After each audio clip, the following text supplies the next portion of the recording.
ഒരിക്കലും ഒരു ഭാര്യ വളരെ രഹസ്യമായിട്ട് ചോദിക്കുന്നൊരു കാര്യമാണ്. തൻ്റെ ഭർത്താവിന് എന്തോ വേറെ ബന്ധമുണ്ട് എന്നുള്ളതാണ് ആ ഭാര്യ ചിന്തിച്ചുകൊണ്ടിരിക്കുന്നത്. എന്നാൽ തെളിവുകളൊന്നും തന്നെ ഇല്ല എന്നുള്ളതാണ്. അങ്ങനെ വന്നപ്പോഴാണ് അത് ഷെയർ ചെയ്യുന്നൊരവസ്ഥ വന്നപ്പോൾ എന്തുകൊണ്ടാണ് ഈ ഭാര്യ അങ്ങനെ ചിന്തിക്കുന്നത്?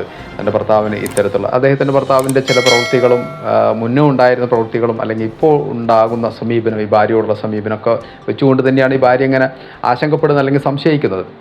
എന്തായാലും അതിനെന്തെങ്കിലും മനഃശാസ്ത്ര വഴികളുണ്ടോ എന്നുള്ളതാണ് ചോദ്യം. തീർച്ചയായിട്ടും മനഃശാസ്ത്ര വഴികളുണ്ട് എന്നുള്ളത് തന്നെയാണ് അതിന് മറുപടിയായിട്ട് പറയാനുള്ളത്. ആദ്യമായിട്ട് അങ്ങനെ വഞ്ചിക്കുന്ന പ്രകൃതമുണ്ടെങ്കിൽ അല്ലെങ്കിൽ ഭർത്താക്കന്മാർ തന്നെ ഭാര്യയെ തിരിച്ചുമാണ് കേട്ടോ, അത് ഭർത്താവ് ഭാര്യയെ വഞ്ചിക്കുന്നതും ഭാര്യ ഭർത്താവിനെ വഞ്ചിക്കുന്നതിനൊക്കെ ഒരുവിധം ഏകദേശം ഒരുപോലെ തന്നെയാണ് എന്നുള്ളത്. ഇത്തരത്തിലുള്ള കുറേ ജനറലായിട്ടുള്ള കുറേ പെരുമാറ്റങ്ങൾ അവരിൽ നിന്ന് നമുക്കിതിൽ നിന്ന് വായിച്ചെടുക്കാൻ സാധിക്കുന്നുള്ളത്.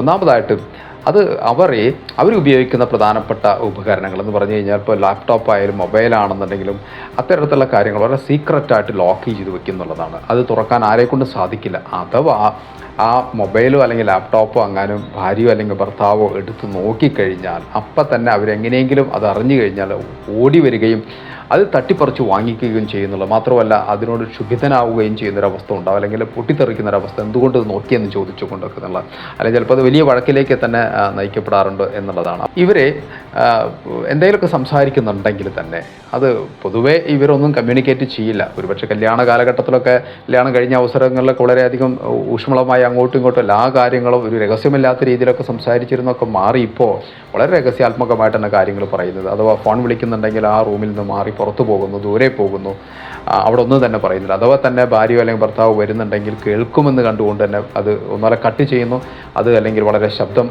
കുറച്ച് സംസാരിക്കുന്നുണ്ട്. ഇതൊക്കെ തന്നെ നമ്മൾ ഒരു ലക്ഷണമായിട്ട് എടുക്കേണ്ടി വരും എന്നുള്ളതാണ്. തന്നെയുമല്ല നമ്മളെന്തെങ്കിലുമൊക്കെ ചോദിച്ചു കഴിഞ്ഞാൽ, പ്രത്യേകിച്ച് ഭാര്യ ഭർത്താവിനോട് ഭർത്താവ് ഭാര്യയോടൊക്കെ ചോദിച്ചു കഴിഞ്ഞാൽ അവർ കൃത്യമായിട്ട് മറുപടി പറയില്ല. മാത്രമല്ല ചിലപ്പോൾ അത് വളരെ ഒരു രോഷത്തോടു കൂടിയുള്ള ഒരു മറുപടി ആയിരിക്കും അവിടെ നിന്ന് ലഭിക്കുക എന്നുള്ളത്. അവരത് കൃത്യമായിട്ട് പലപ്പോഴും അത് സ്ലൈഡ് ചെയ്ത് പോകും, അത് വഴുതി പോവും, അതിന് മറുപടി പറയാതെ പോകാൻ രക്ഷപ്പെടും എന്നുള്ളത്. അതുമാത്രമല്ല കുത്തി ചോദിച്ചു കഴിഞ്ഞാൽ ഈ ഭാര്യമാർ അങ്ങനെയാണല്ലോ, ചിലപ്പോൾ ചില കാര്യങ്ങൾ കിട്ടിയില്ലെങ്കിൽ വീണ്ടും ചോദിച്ചുകൊണ്ടിരിക്കും. അങ്ങനെ ചോദിക്കുമ്പോൾ വളരെയധികം പൊട്ടിത്തെറിക്കും എന്നുള്ളതാണ് അതിൻ്റെ മറ്റൊരു രീതി. തന്നെയുമല്ല പഴയ പോലെ തന്നെ നിങ്ങളുമായിട്ട്, പ്രത്യേകിച്ച് ഭാര്യ ഭർത്താവുമായിട്ട് ഭർത്താവ് ഭാര്യയുമായിട്ട് സമയം സ്പെൻഡ് ചെയ്യുകയില്ല എന്നുള്ളത്. പണ്ടൊക്കെ നന്നായിട്ട് സമയം സ്പെൻഡ് ചെയ്തിരുന്നു, പക്ഷേ ഇപ്പോൾ സമയം സ്പെൻഡ് ചെയ്തില്ല. ഇതൊക്കെ മനസ്സിലാക്കുമ്പോൾ ശ്രദ്ധിക്കേണ്ടതെന്ന് വെച്ച് കഴിഞ്ഞാൽ മറ്റു കാര്യങ്ങളിലൊക്കെ തന്നെ വളരെയധികം സ്നേഹമൊക്കെ പ്രകടിപ്പിക്കുന്നുണ്ട്.